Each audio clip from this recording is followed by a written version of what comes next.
Welcome to another podcast. Specifically today, we're going to talk about a little bit more about health and balance. And as we look, we got a special guest. I'm very honored to have Taylor Goshen. Good to have you on. Hey, thanks for having me. I appreciate it. And I'm a big fan of your podcast. Absolutely. You know, I love talking to you about baseball. You were talking about baseball. And, you know, I was telling you earlier about playing baseball for about 10 years. And you went all the way into college and not only baseball, but you're also weightlifting. You're wanting to be a firefighter. And, you know, also the Highland, I think it's called Highland Games. Is that what you call it? That is what it's called. Tell me a little bit about that, because I'm not real familiar with that. And the listeners might not be either.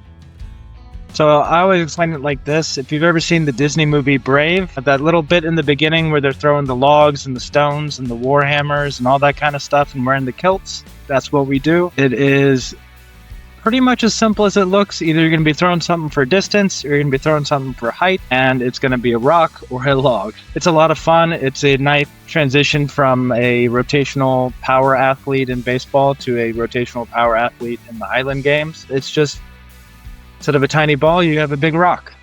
What's not to love? Where is this? This is very interesting. Where does this originate from? I believe it's Scottish in Scottish. origin. Yeah, or Ireland up there. You know, it reminds me of the time of, you know, ever watch Braveheart with, you know, William Wallace? Yeah. I think there was a couple of moments in that. I think there was a couple scenes in that movie where they're doing something very similar. So what brings you from, you know, from professional baseball to weightlifting to doing that? I mean, how did that? So when it was my first year, his name's Dr. Zach Riley out of Indianapolis. He didn't have my programming done for the next block that I was supposed to do. So he said, go do this competition. It's called the Highland Games. It's a lot of fun. You don't need to know anything. A big part of the fitness that I'm into now, it's not to throw a baseball as hard as I can or to throw a rock or a log or any of these kind of winning gold type goals. Right now, my whole thing in the gym is just being able to pick up my daughter when she falls asleep in the car, take her in, put her in bed. And to me, that's the part about fitness where the balance and the doing the disciplined, the small stuff, the not crazy, not hardcore stuff, and just paying attention to it can facilitate health that expands into the other areas, like mental health, spiritual health, relational health. Yeah, absolutely. The other elements that are very, very important, you know, and I think a lot of times a lot of us have this perfectionist type of mentality a lot of times. And in that pursuit, you know, in my business, there's a quote, a famous quote that says, you know, continuous improvement is better than delayed perfection, you know? And I think you've got a very grounded way of looking at it. And that is, there's some balance here that happens. It's not only just the physical, but it's also the spiritual aspect of it, of being able to make sure that some of those priorities in your life are met, other than just, you know, this physical disciplinary practice, which is also a big part of your life, right? But there's other elements in your life that balance is very important to you. Tell me a little bit more about that. Well, the balance should look as the different pursuits that you're going for are interwoven and they complement each other. You know, the best way to get a good, solid Bible study in the morning, to get those 30 minutes of peace and prayer and reflecting, is by getting a good 8 hours of sleep before waking up. Then as you're sitting there, you're praying, you are reading your Bible, you have time to get a nice little bowl of oats, you know, a cup of oats, some blueberries, some syrup on top. You eat that, and then you're ready to go to the gym. Once you get done with your Bible study, you're done with the gym, you're well on your way to work, you're going to be on time. Your whole mindset is in a place that you've already accomplished a couple of really good things. You've paid your gratitude, you've paid your discipline, and now you're able to go and approach this job with full, your head's going to be in it, your body's going to be in it, your spirit's going to be in it. You really for not a lot of input, have drastically changed how the rest of your output's going to go for the rest of that day. And I think that is kind of what I am saying and talking about when I say balance. You don't want to be spending 2.5 hours in the gym and missing dinners at home. You want to be able to go in, get the things done that actually need to get done, get 90% of the benefits from doing it, and then move on with your day. And the more you can incorporate, your significant other into that, your kids into that, and make it just a part of your identity in your life instead of being your entire life, those are the kind of things that are going to lead you to not burn out and be in it in the long haul. There's that balance that really, really becomes important. You know what? You brought up something that's very, very important too, is that a lot of times we give a lot of credence to the workout, but not necessarily the recovery, right? And like, for example, the ability to be able to sleep. Now, for me, for a lot of clients, I just got finished doing a series called The Morning Reset. And as a leader, I wanted people to understand that, every single day we wake up, we're probably going to make anywhere from 5 to 10 to 15,000 decisions in that day. In other words, you're going to have inputs, you're going to have outputs, and the brain has to keep up with that. And not only is it keeping up with that day, and this is why it's so important, to your point, to be able to start that day, whether or not there's a term called cognitive flooding. And cognitive flooding is that even when you wake up the next day, your brain still wrestled with things that happened yesterday. So because we can't keep up with 10,000 decisions made. But, you're going to make 250 decisions just on food alone, what you're going to eat for that day, right? So the brain is constantly wanting to use that energy. And if there's not a mechanism to be able to have the ability to start that day to where you're starting out in good footing, you're saying, there is this cognitive flooding. How do I have a cognitive reframe? In other words, for me, what that looks like is in the morning as a leader, when that cognitive flooding happens, a lot of those thought associations I kind of push to the side, and then I reframe, very similar to prayer and meditation. That's what I usually start out with, right? And it allows me to be able to start the day to really prioritize what's important in that day. And I think you did a great job describing that. Obviously your daughter is important to you. So what does your day normally look like? A typical day when you're waking up and you're starting it from a standpoint of making it balanced. What does it look like?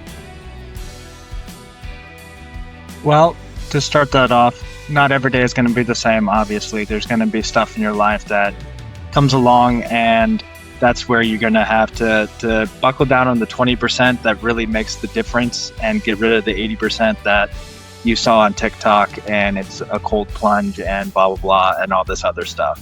Sometimes it's just noise and you have to really be able to pare it down, which is hard to do, especially as you're entering into the space and there's so much information out there. But for me, I like to keep it simple. I'm going to wake up before my daughter gets up, at least 30 minutes before, just to have, for my own sanity, to be able to get stuff in and get everything done that I need to. I usually get up. I'm going to have as many decisions pre-made as I can. I don't want to think and make a choice, as we were talking about, as I'm brushing my teeth, brushing my hair. My clothes are already going to be laid out the night before. A lot of the morning ritual stuff gets taken care of in the evening before I go to bed, before Nora and I say our prayers, all that kind of stuff. So my clothes are going to be laid out.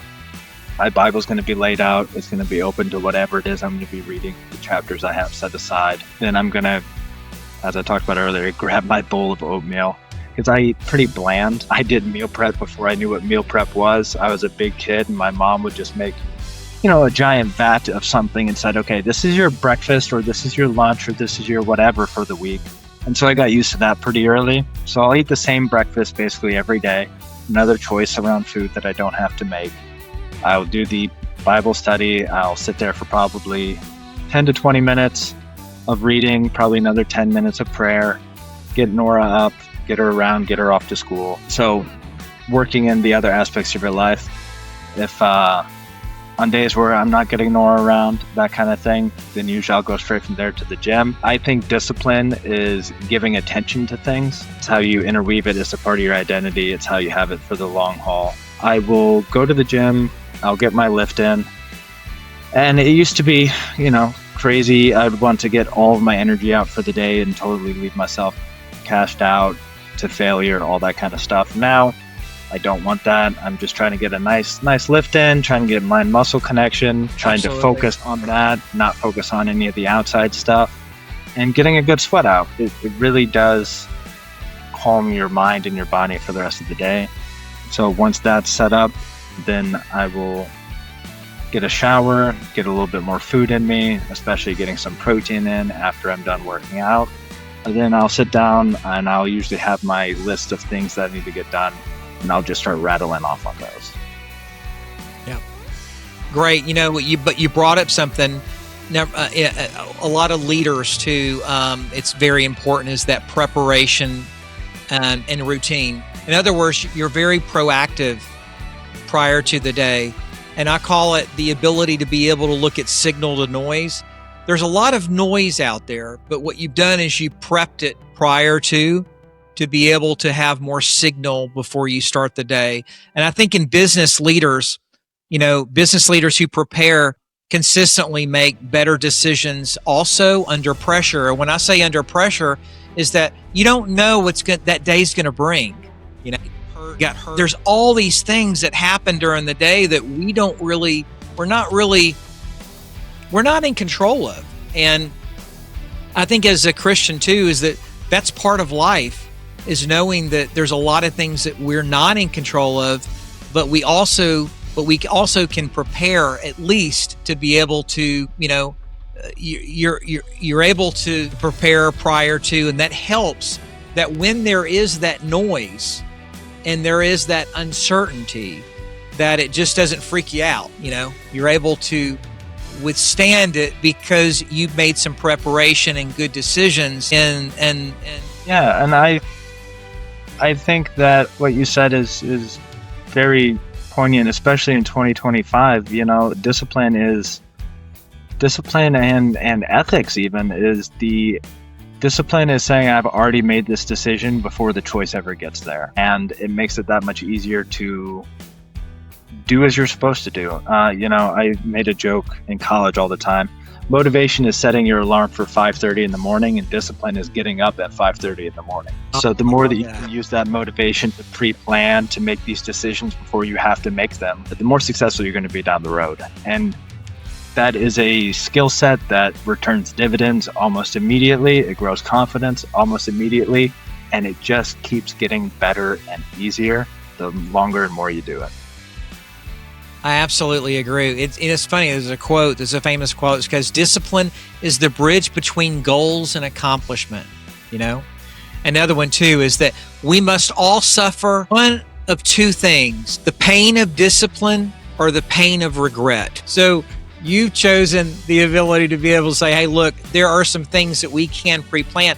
And the beauty of this is that you're pre-planning not only just for your self-interest, you're pre-planning and you're having this healthy balance because you understand the dividends associated with your family. Is that if you can plan prior to, then you as a leader in the household, you as a father, have the ability to be able to make a better life for your daughter, because some of these arrows that are coming that way, and every single day there's always something that comes in life, because life is accustomed to your weaknesses as much as it is your strengths. There's always going to be something, right? There's always going to be something. So for you, that's another great leadership quality, is the fact that, it's a sacrificial thing that you're sacrificing. Because, this boat behind my back here reminds me of a quote. It says, don't set your sail on every passing ship. And if you're not careful, it's very easy in life to just, as these gifts start coming, especially being in the United States, we're one of the wealthiest countries in the world. Our GDP is larger than any GDP in all of the other countries. And I think that when I say other countries, I think there's 194 other countries. And here we are in a very, very blessed economic, world as Americans that we've created. And it's a wonderful gift, but also it can also be the Achilles heel, because sometimes the gift of always knowing that when you wake up in the morning, you're going to have food on the table. There's going to be food. If you don't have it in the house, you're going to go to Walmart or right up the road and someone has food, right?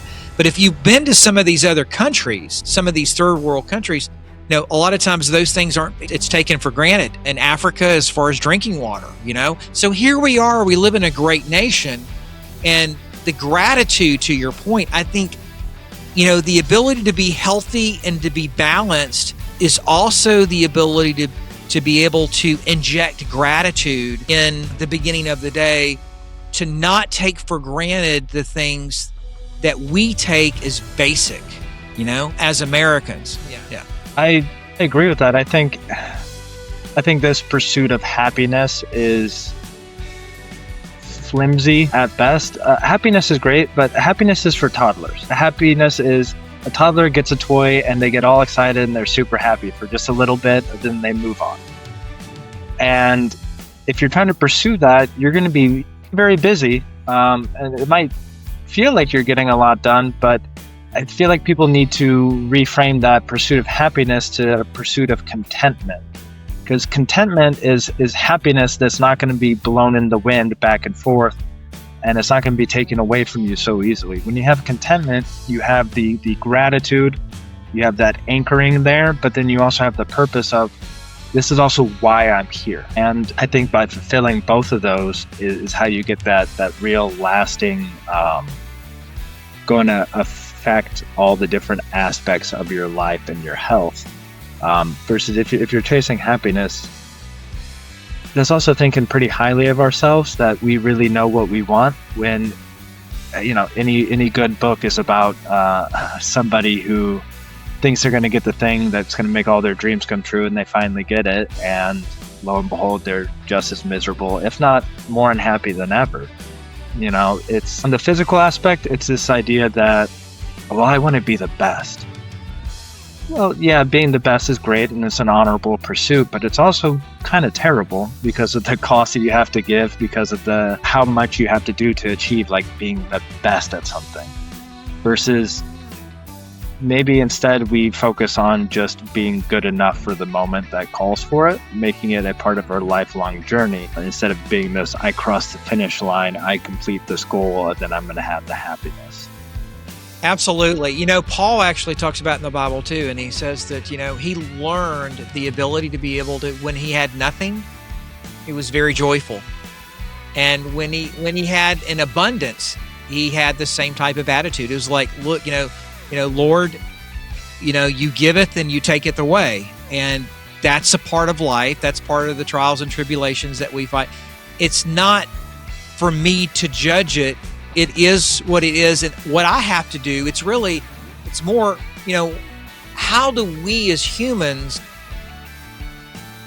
when things are in abundance or without, we have the ability from a mindset standpoint to still be plugged in due north, to be grateful to what we've been given, the world, And those moments are just as important and just as precious as it would be with being on top of the mound, speaking to 10,000 people. Yeah, and I think that's a good point. Very rarely has Jesus called anybody to go talk in front of thousands of people or go split a sea in half or anything else. Jesus just calls for all of us to have a relationship, a one-on-one with him. And occasionally he calls on people to do the extraordinary, but really when it comes to us and our relationship, it is just this one-on-one. He wants to know you the same way that you want to know your kids. And having kids definitely changed my perspective on that and allowed me to get a lot closer to God with that idea of he just wants the best for you. He just wants that relationship with you. And once you have that as kind of the baseline, the rest becomes a lot easier. And the expectations go away a lot easier. I agree. It Because you can't control everything. Thank God I have And actually, you're not supposed to control everything. That's the beauty of it, you know? I bet you never thought you'd say, thank God I had brain surgery, that it got me to slow down. And you and I, we seem to be on the same page as far as we're kind of go-getters. We like to stay busy, that kind of stuff. For us, it's always going to be getting the bit in our mouth and pulling back the reins as far as being able to slow down. And then there's another big chunk of people that the slowing down isn't the issue. Sometimes they slow down a bit too much. And that's when I think you get stuck in the past, you get stuck in the reminiscing, where if you don't have a lot going on in the moment, you fall back to the memories. But in the same note, if you don't have a lot going on in the moment, sometimes with that idleness and the isolation, you get so focused on the future that it paralyzes your moment. I'm a big fan of you set aside a little bit of time to plan for the future, and then you just totally forget about it. You have your little goals that you will look at, but it shouldn't be anything dominating your day. I agree very much so. As long as you have the trust and the faith, once you have a plan set up, you have trust, you have faith that the plan is going to work out, so you don't have to spend your time on it. It's when you want to control everything, especially the uncontrollables in that plan, that you really get hung up on it, versus having that faith that God has a plan for you. It is going to be taken care of, and that lets you stay in the moment, having that faith that you're taken care of. I agree. There's no greater, and we'll end it on this, but there's no greater feeling to know, when I finally came to the realization as a Christian, and a lot of times it happens at certain phases, I think, in life, that I didn't have to, there was no way I was going to control the world. I was not going to control, whether or not there were going to be obstacles thrown my way, or there were going to be trials along the way. And then knowing that that's part of the plan and that you're going to learn something from that. There was a huge relief for me to be able to say, you know what, God, this is above my pay grade. I'm giving this to you. This is yours. There was something, being human, the ability to be able to give something like that to your maker, and to be able to know that you believe that, is a huge, wonderful thing, because you don't have to have the weight of the world. That price has been paid. What we have to do is we have to be in the moment, and those who we have in our life that we're supposed to protect and a part of that we love, that gives us the ability to focus on that a lot more than just the worry of things that we can't control. There's a huge burden off of my back when I finally, from a wisdom standpoint, understood that, look, I'm not supposed to do those things. I'm going to honor him by waking up, recalibrating, being positive, be grateful. I'm going to to your point, I'm going to take care of my body. I'm going to have some scripture prior to. I'm going to reset the values of what this day should really bring. I'm not going to waste it. I'm going to go forth and make disciples of all nations, baptizing them in the name of the Father, Son, and the Holy Spirit. And I'm going to remember that, and I'm going to do that early on instead of waiting to the end of the day and then finally saying, oops, I had a mission today that I wasn't able to put in focus.